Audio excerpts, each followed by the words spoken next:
Hi everybody, it's Curious Raven. I just want to say hello and that I miss y'all very much. This Friday I will have a true crime video out. I know it's been a while. Also, I have been sick. Last week I was very sick, that's why there was only one video. I was losing my voice, but I feel much better. I hope y'all are feeling well and healthy and everybody's okay. I am going to read some true scary short stories. I hope y'all enjoy. A few years ago, I was driving home from my partner's house, and my route took me through a popular and large park system. The road during the day is populated heavy with hikers, bikers, joggers, cyclists, and folks on horseback. At night, it's closed. There is no camping, and the road has no designated place for pedestrians to mark. Not to mention, in the current moment, it is pitch effing black and heavily wooded. Well, I am of course on the lookout for deer and such, and I cautiously whip around a curve with my brights on. I see a man walking on the left side of the road, traveling the same direction as I am. Like the title says, it's 1 a.m. He has an ankle-length brown robe, think Gandalf style, but Obi-Wan color, a large backpack, a staff, the hood is up, and he was walking without a light source anywhere. I checked my rear view after I passed. He turned to look at me as I approached, and I didn't slow down or turn off my brights. Anyway, it was brief but a very creepy encounter.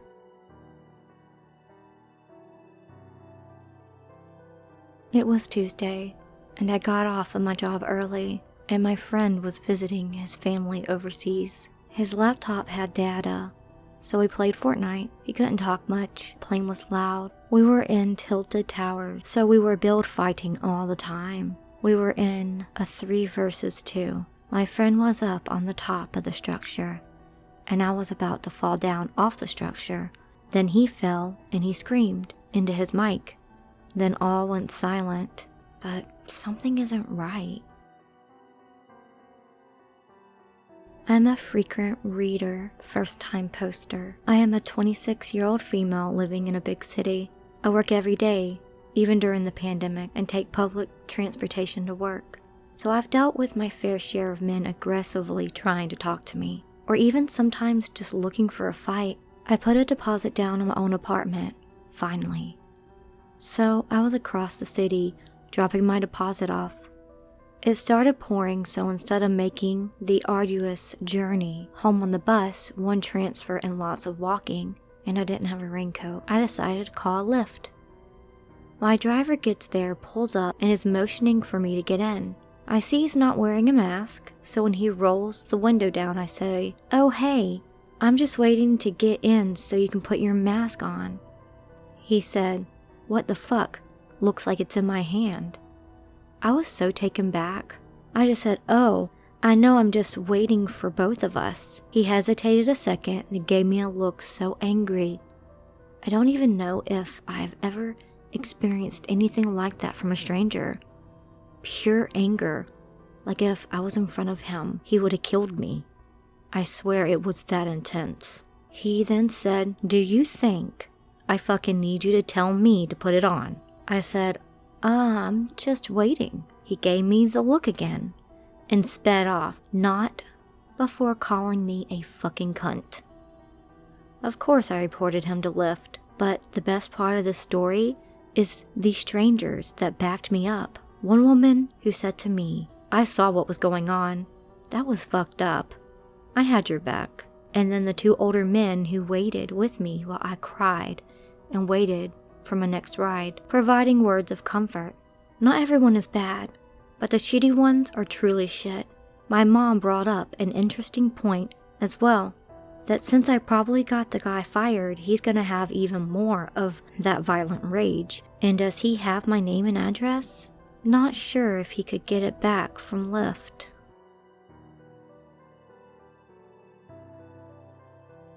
This happened about 2 years ago, when I had just moved in my new house. I didn't know the streets well.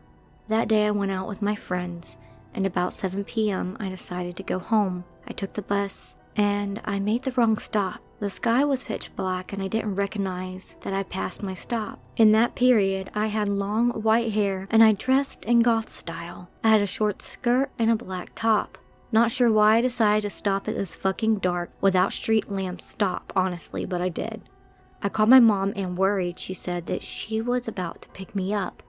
Actually, that stop was pretty close to my house, but it was impossible to do on foot. I had to wait for a while, and everything was fine until a car stopped in front of me. There was a middle-aged man, and he beckoned me to come closer. The dumbass of me thought he needed directions, and I got closer to the car. I was on call with my mother, and at first I didn't understand what he was trying to say. But when I realized he was beckoning me to get into the car, I said, "Che caso vuoi?" from Italian, "What the fuck do you want?" And after a while he left. My mother picked me up, and the story ends here. So okay, nothing happened.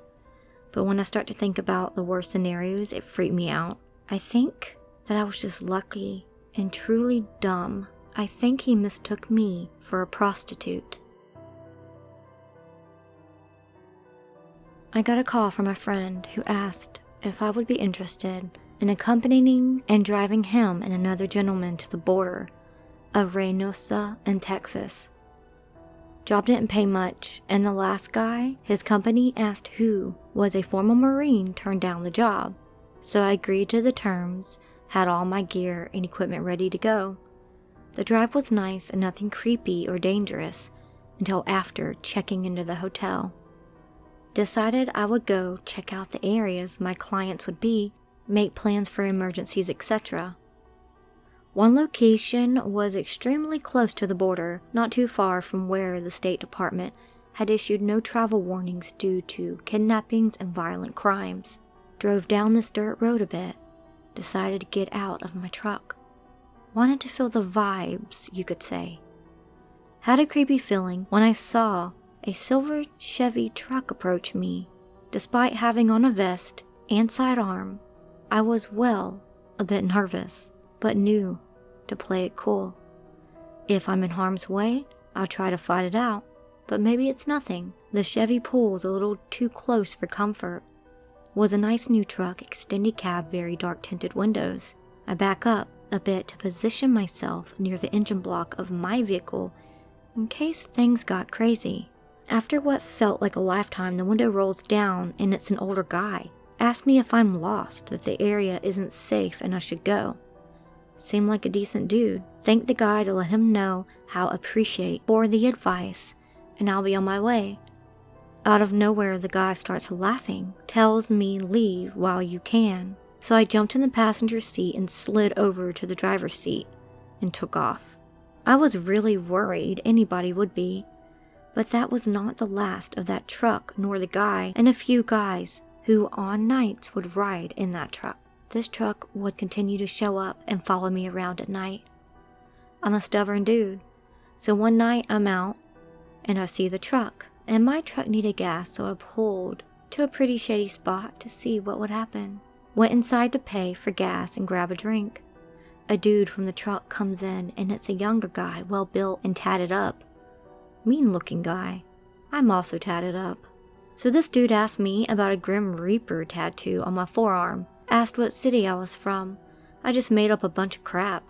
Wasn't going to say or tell anything about myself to this guy. Last time I had any run-ins, besides seeing the dudes parked at certain places I'd pass by. Fast forward a few months, and I asked a guy I know that's pretty familiar with the area and grew up in Mexico. My friend's jaw dropped. Said I got lucky beyond belief.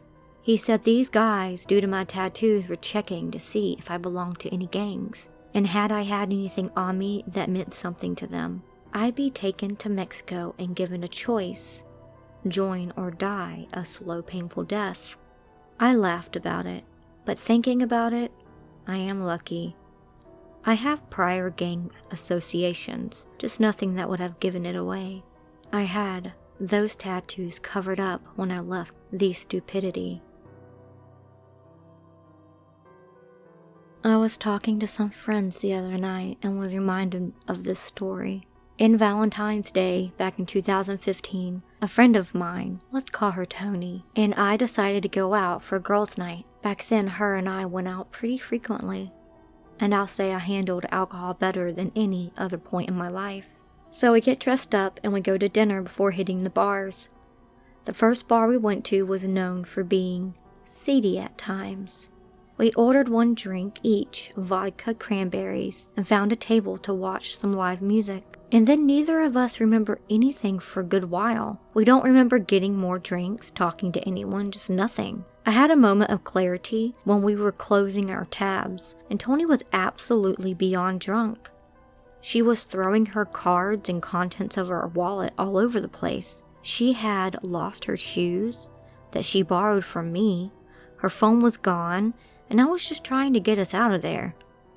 We were out on the street and I was distracted, ordering us an Uber ride. I look over and some man has a hold of her arm and is trying to hail a cab. I walked over as a cab was slowing and said something along the lines of, "Hey, she's with me and we're going home." This visibly pissed the guy off, and he kept trying to push her into the cab. I grabbed her other arm and said more firmly, "This is my friend.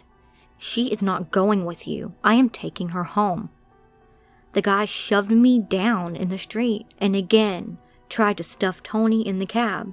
At this point, the cab driver saw something wasn't right and refused him service and took off. And it's a little fuzzy, but I think some other people came out to help me up and see what was going on. Our Uber showed up, and that creep disappeared after we got into the car. Were we maybe drugged? If so, strange to me that we both blacked out after ordering one drink. I don't even remember finishing it. Tony had absolutely no recollection of the entire night. She spent the next day trying to locate all of the things she had with her the night before. She got into her room to sleep, but her keys were in the lost and found the next day. It was like a scavenger hunt. It scares me to think of what that creep was doing. I'm really glad I noticed what was happening before it was too late. She was so out of it. She was just going to get in the cab with him.